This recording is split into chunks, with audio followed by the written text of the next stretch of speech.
이번 시간에는 지형에 따른 주민생활, 논과 밭의 차이점, 충적 평야 세 가지, 선상지 범람원 삼각주의, 마지막으로 해안지형, 세 번째 있는 충적 평야, 해안지형 이 부분을 자세히 배워보는 시간을 갖도록 하겠습니다.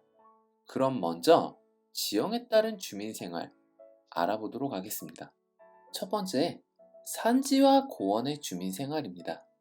산지는 높은 산, 고원은 높은 곳인데 평탄한 목장 같은 것들이 있는 곳, 높은 곳의 평원, 고원입니다. 이곳은 대부분 어떻습니까? 바다에서부터 높이가 높습니다. 해발 고도가 높다라는 거죠. 경사가 경사입니다. 사람이 거주하기에는 추운 곳이 있을 수 있습니다. 단, 열대기후 지역에서 높은 곳에는 1년 내내 봄과 같은 상춘기후, 이런 기후가 나타나는 곳도 있긴 있습니다. 열대고산기후와 온대고산기후, 그 차이점에 주목해서 인간의 거주는 생각해 주시고요. 주로 밭농사, 목축업, 임산물, 나무에서 채취되는 것들이죠. 이런 것들을 많이 채취합니다. 두 번째, 평탄한 평야 지역의 주민 생활. 농지가 많죠. 차들이 왔다 갔다 하는 교통로를 건설하기에도 유리합니다. 넓은 경지를 이용해서 농업이 발달하기 때문에 옛날부터 사람이 가장 많이 살았던 곳들입니다. 세 번째로 해안 지역입니다. 해안의 뜻은 무엇이냐면 육지와 바다가 딱 만나는 그 부분을 해안입니다. 이곳을 선으로 연결하면 해안선이라고 하는 거죠. 이곳은 어업과 양식업, 관광업 이런 것들이 발달하고 있습니다. 이번에는 논과 밭의 차이점입니다. 논은 물이 많이 필요합니다. 밭은 적게 필요하고요. 우리가 흔히 볼 수 있는 논의 사진입니다. 물에 잠겨 있죠. 이번에는 당근밭입니다. 논처럼 물에 잠겨 있지는 않습니다. 논의 한문을 한번 봐보세요.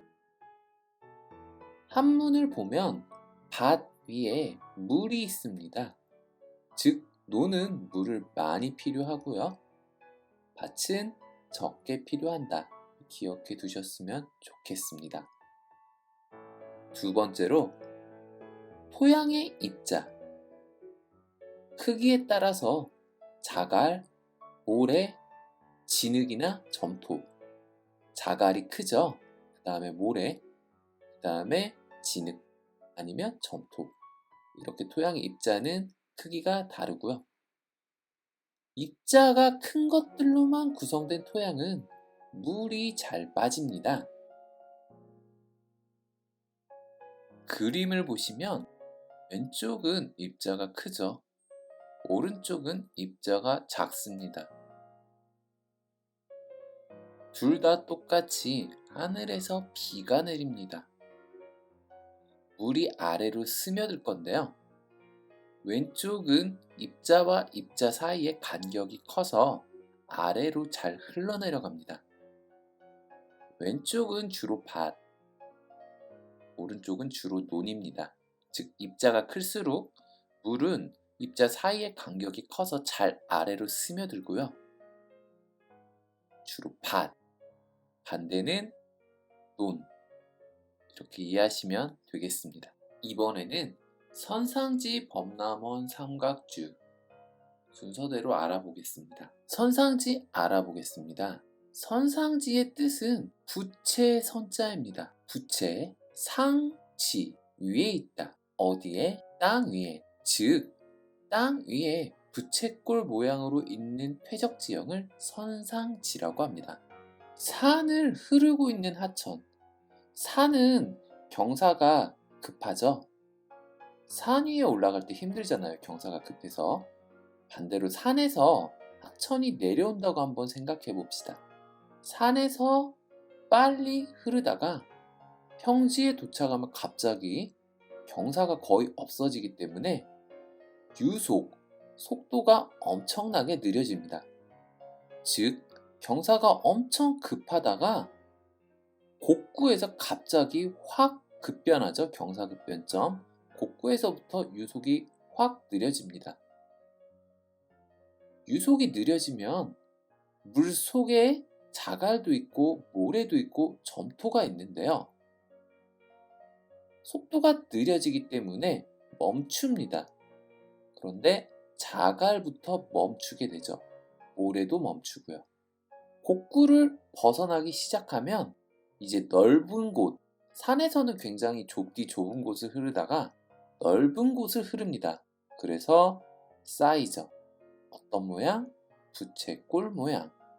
그래서 선상지라고 합니다.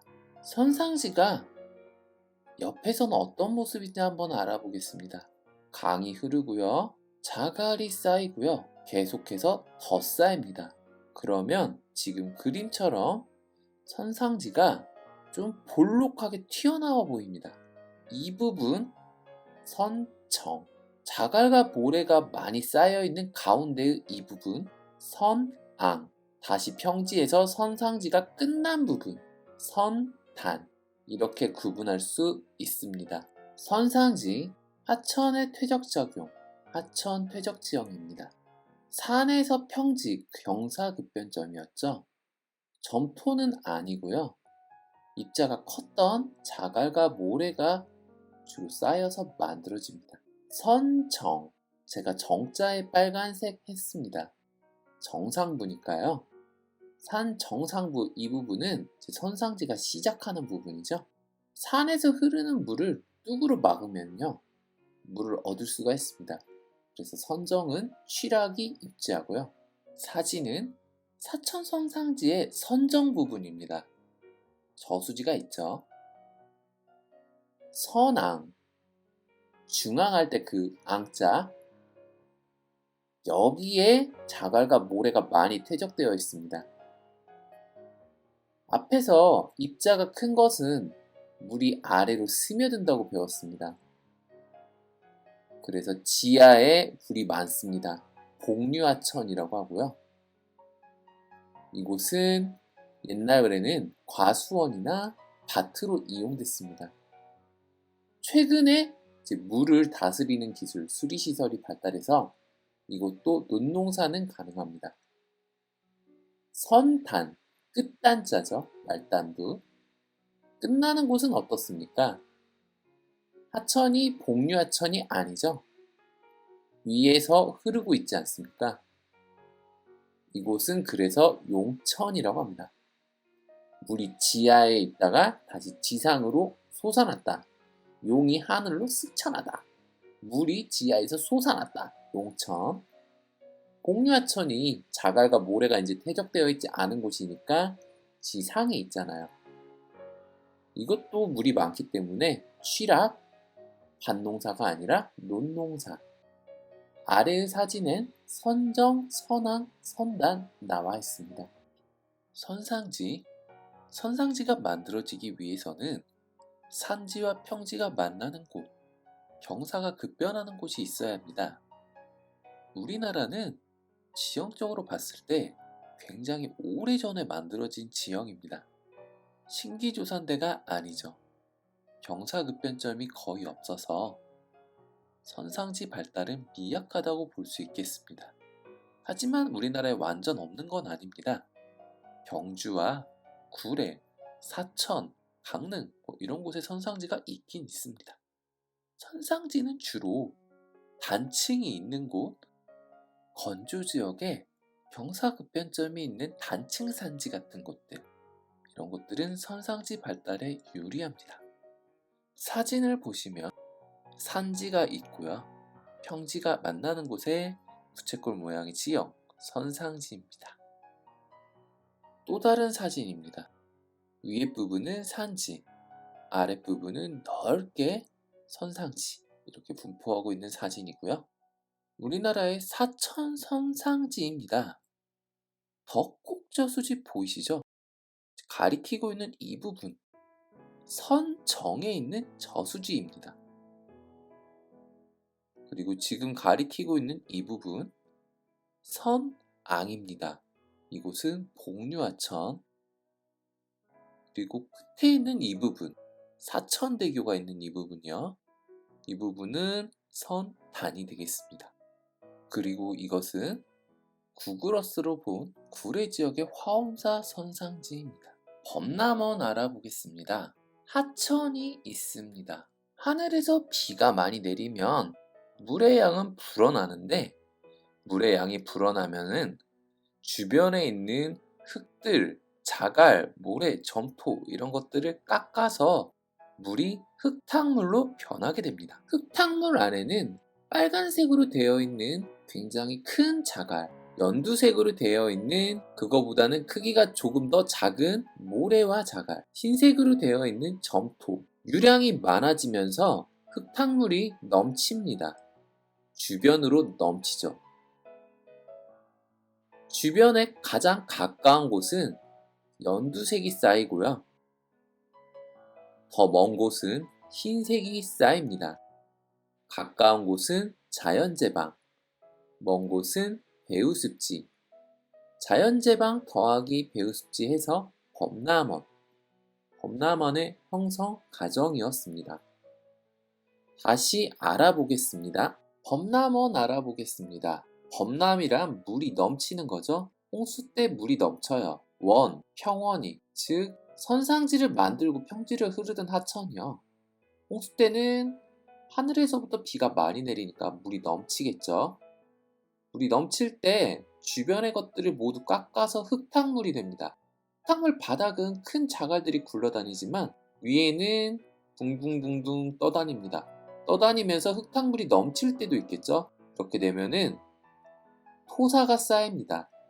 상대적으로 입자가 큰 것이 쌓인 곳은 자연제방, 좀 작은 곳이 멀리까지 쌓였으면 배우습지, 자연제방 더하기 배우습지는 범람원, 이렇게 구분하시면 되겠습니다. 범람원은 하천의 퇴적작용, 퇴적지형입니다. 선상지보다는 입자가 상대적으로 조금 작은 퇴적물들이 퇴적이 되어서 만들어집니다.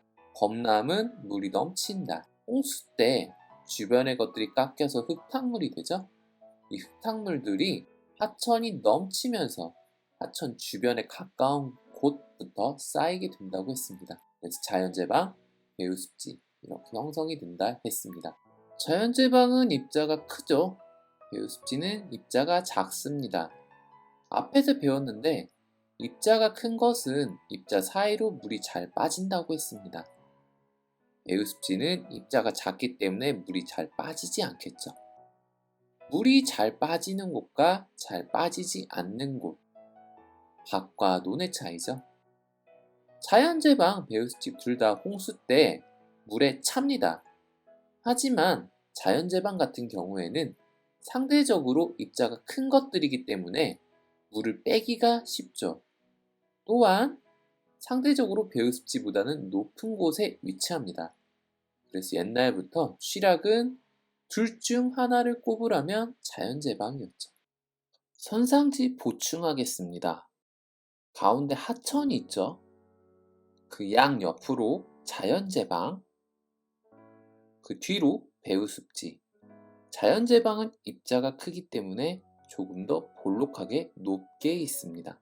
실제 사진 보시면 하천이 있죠. 그 바로 가까운 곳으로 밭농사지역 자연제방, 그 뒤로 배우습지 확인하실 수 있습니다. 지형도 보겠습니다. 빨간색 밭 표시와 파란색 가수원 표시. 이곳은 하천과 굉장히 가깝습니다. 배수가 양호하기 때문에 자연제방, 그 뒤로 검은색 논이 있죠. 이곳은 배우습지가 되겠습니다. 마지막으로 한 번 더 보시면 하천, 그 바로 가까운 곳에 자연제방, 그 뒤로 배우습지. 하천이 유로를 변동하면서 만들어진 소의 그 코 모양과 같은 호수, 우가코. 이 전체가 범람원입니다. 충적층이라고 오른쪽에 있죠. 그곳에서 고도, 높이를 확인하실 수가 있는데요. 자연제방이 배우습지보다 높은 곳에 위치하는 걸 아실 수 있습니다. 선상지나 범람원을 흐르던 하천은요, 입자가 굉장히 작은 모래와 점토, 실트 크기의 점토, 이것만 가지고 흐르다가 마지막 최종 관문, 바다로 향합니다. 바다에서는 갑자기 속도가 확 느려집니다. 왜냐하면 좁은 곳을 흐르다가 바다는 어떻습니까? 굉장히 넓어지죠? 그래서 여기서는 속도가 확 줄어듭니다. 수도꼭지 손가락으로 누르면 물이 멀리 나가잖아요. 반대 느낌입니다. 토사가 이곳에서는 이제 바다 쪽으로 오랜 시간 동안 후빙기 해수면 상승 때 그 이후부터 계속 쌓였습니다. 오른쪽 그림 보시면은 범람원 쪽에 있는 하천 굉장히 좁은 곳을 흐르다가요. 바다로 만나는 곳부터 하구잖아요. 거기서부터 많이 퇴적되어 있죠. 삼각주입니다. 삼각주 다시 한번 알아보겠습니다. 하천이 바다와 만나면 굉장히 넓어지기 때문에 속도가 느려진다고 했죠. 그래서 이 하구부터 퇴적되기 시작합니다. 오랫동안 퇴적이 되면 이것들을 전부 다 합쳐서 삼각주라고 합니다. 삼각주 자체는 범람원이 연장된 겁니다. 육지에 있던 범람원이 바다까지 가면서 만들어진 거라고 생각하시면 됩니다. 삼각주도 자연재방 배우습지 다 있습니다. 삼각주는 하천의 퇴적작용으로 만들어졌습니다. 중요한 건데요. 하천의 토사 운반량, 조류의 토사 제거량보다 많은 지역, 이곳에서만 가능합니다. 하천에 있는 아주 작은 크기의 모래와 실트 크기의 점토들이요, 밀물과 썰물 때 제거되지 않고 쌓여 있을 수 있는 곳, 이곳에서 삼각주가 발달한다는 것이죠. 우리나라의 서해안과 남해안, 이곳은 밀물 때는 삼각주가 물에 완전 잠기고요. 썰물 때는 물이 빠져나갑니다. 그냥 빠져나가는 게 아니라 삼각주에 있는 토사도 같이 제거를 해버립니다. 그래서 삼각주는 발달하기 힘들고요. 삼각주가 있어야 하는 자리로 먼 바다에서부터 굉장히 작은 크기의 뻘, 진흙, 이것들이 쌓여서 간석지가 만들어지죠. 우리나라는 동고서저죠. 동쪽은 높고 서쪽은 낮습니다. 즉 강 자체가 동쪽에서 서쪽으로 길게 발달하는데 동해안 쪽으로 하천은 굉장히 발달이 미약합니다. 동해안 쪽 하천 자체가 굉장히 작기 때문에 토사 운반이 거의 되질 않습니다. 그래서 삼각주가 적고요. 우리나라의 삼각주는 크게 두 가지가 유명합니다. 낙동강 삼각주, 압록강 삼각주. 낙동강 삼각주는 하중도와 연안사주로 구성이 되어 있습니다. 하중도라는 것은 강하자, 중간 중자, 섬도자, 강이 흐르는 도중에 가운데 생기는 모래톱 같은 것들, 이걸 하중도라고 하고요. 낙동강에서는 명호도, 울숙도, 이런 끝에 도자가 붙은 그것들이 전부 다 하중도입니다. 낙동강과 가까운 곳은 자연재방, 하중도의 가장 가운데 부분, 이곳은 배우습지. 확대하면 A는 배우습지, B는 자연재방이라는 겁니다. 왼쪽 하단에 연안사주 표시되어 있죠. 길게 형성이 됩니다. 이것은 이제 바다에 있는 파도가 낙동강에 원래 있었던 그 흙들을 다시 밀어 올려서 만들어진 거죠. 이 연안사주와 하중도들을 합쳐서 삼각주라고 하는 겁니다.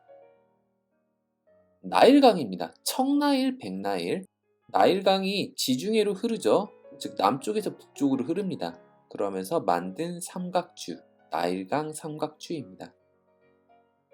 이번에는 우리나라의 낙동강 삼각주입니다. 나사에서 찍은 사진이고요.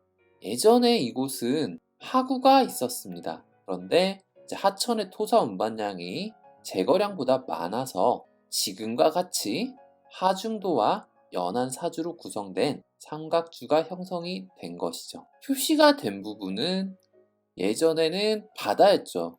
하지만 다시 하중도와 연안사주가 생겨서 삼각주가 되었다라는 겁니다. 오늘은 여기까지 하도록 하겠습니다. 수업 시간에 한 번 더 자세히 안내하겠습니다. 애한지형은 다음 시간에 하죠. 고생했습니다. 안녕.